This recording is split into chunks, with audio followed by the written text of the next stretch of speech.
দপ্তরবিহীন ছিলেম এক দপ্তরি, সম্বল মোর একটাই হাত ঘড়ি। উঠে পড়ি ছুটে যাই, ঢং ঢং ঘন্টা বাজাই, দপ্তরবিহীন এক দপ্তরি।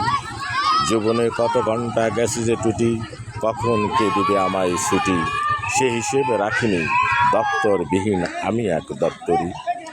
হই হুল্লোড় করে ছেলের দল, ব্যাকুল মাঠে চলে কোলাহল।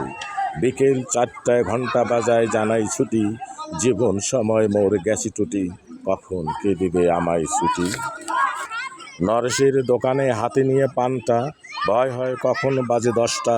উঠে পড়ে ছুটে যাই স্কুলের বারান্দায়, ঝাড়ু গ্লাস হাতে নিয়ে, তখনও মিঠুয়া পরে আছে নিজ ধান্দায়। শুনেছি বড়বাবুর ছেলে নাকি ব্যারিস্টার, রাজনীতি করে হয়েছে সে মিনিস্টার। অনেক জীবন ধন্য আজ বসে আছে চেয়ারে, বয়সের ভারে অচল আমি, আজরাইল মোর দুয়ারে।